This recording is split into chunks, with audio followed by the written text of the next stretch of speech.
Matahari adalah jantung dari tata surya kita. Selama miliaran tahun, ia memberikan cahaya dan panas yang memungkinkan kehidupan berkembang di bumi. Namun, di balik cahayanya yang stabil, matahari adalah sebuah reaktor fusi nuklir raksasa yang tidak bisa diprediksi. Di permukaannya, terdapat kekuatan magnetik yang mampu melepaskan energi setara dengan miliaran bom atom dalam hitungan detik. Kekuatan inilah yang kini menjadi ancaman paling nyata bagi peradaban digital kita saat ini.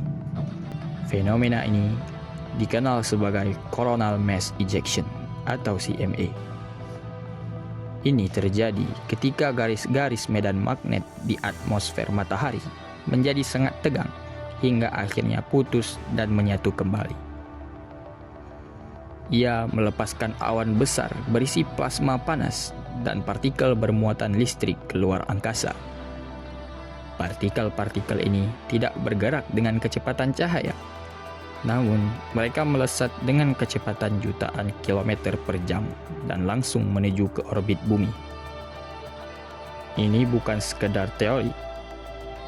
Pada tahun 1859, sebuah peristiwa yang dikenal sebagai Carrington Event menghantam bumi.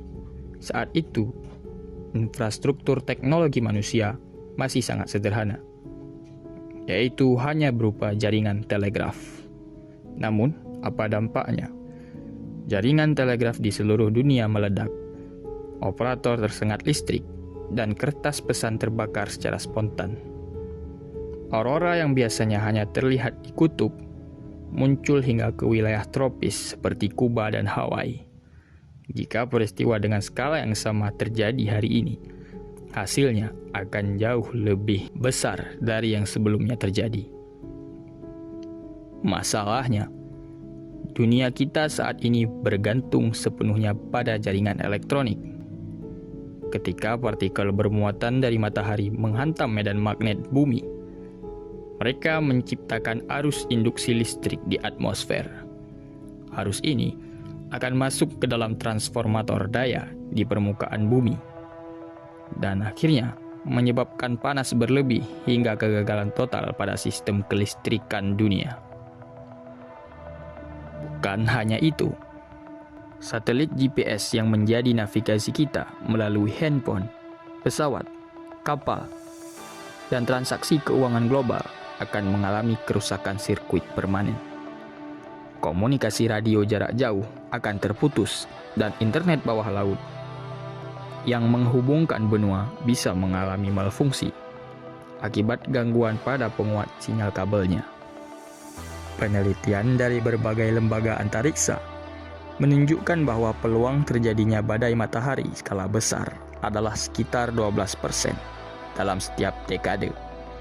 Meskipun bumi memiliki pelindung alami yang berupa magnetosfer, badai yang cukup kuat mampu menekan lapisan pelindung hingga ke titik terendahnya, membiarkan radiasi elektromagnetik merusak segala bentuk sirkuit mikro yang ada di genggaman kita pada saat ini. Kita hidup dalam era di mana teknologi adalah tulang punggung kehidupan. Namun, ironisnya, teknologi itu pula lah yang paling rentan terhadap aktivitas matahari kita sendiri. Para ilmuwan kini terus berlomba mengembangkan sistem peringatan dini untuk memberi kita waktu beberapa jam sebelum badai tersebut tiba. Karena pada akhirnya, kita tidak sedang melawan musuh dari luar galaksi, melainkan kita sedang menghadapi siklus alam dari pusat tata surya kita sendiri.